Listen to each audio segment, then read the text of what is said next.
Na mimoriadnom zasadnutí Mestského zastupiteľstva v Seredi sa rozhodovalo o pridelení finančných dotácií z rozpočtu mesta pre organizácie a združenia. Tie môžu byť využité v aktuálnom roku na podporu aktivít žiadateľov. Ja som rád, že mesto Seredi je v takej finančnej kondícii, že aj tento rok môže udeľovať dotácie na úrovni predchádzajúcich rokov. A je samozrejme na rozhodnutí členov komisí, ktoré odporúčali jednotlivé návrhy dotácií pre žiadateľov.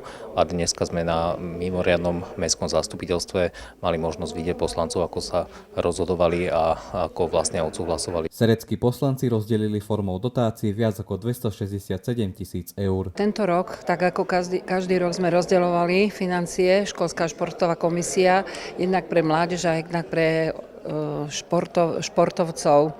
Je to veľmi náročné, pretože máme veľa aktívnych športových klubov a aj veľa pasívnych, ktorí vlastne zastrešujú hlavne mládež. Okrem toho, že sme rokovali na komisii, tak sme mali 3 pracovné stretnutia, plus zhruba tie 3 až 5 hodín sme sa každý venovali jednotlivým žiadostiam. Pri rozdeľovaní dotácií musia poslanci zohľadňovať viaceré kritériá, ako napríklad počet športovcov, podiel mládeže či výšku členských poplatkov. Niektoré kluby, respektíve deti platia napríklad 45 eur mesačne, u niektorých to vyšlo pomaly 40 ročne. Zohľadnili sme počet tréningov, počet financií, je tam určite aj individuálny pohľad u niekoho.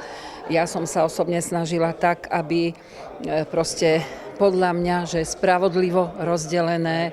Ešte určite bude musieť zastupiteľstvo robiť v spolupráci aj s inými organizáciami nejaké záležitosti. Napríklad niektoré kluby platili nájomné, nemali zohľadnené energie, niektoré zase platili energie, niektoré kluby sú od tohto oslobodené, takže bude sa musieť urobiť nejaký mechanizmus, aby ozaj sa zohľadňovalo všetko. Dotácie vždy rozvinú vášnivú diskusiu, ale dôležité je, že mesto Sered je v takej kondícii, že túto diskusiu vôbec môžeme viesť.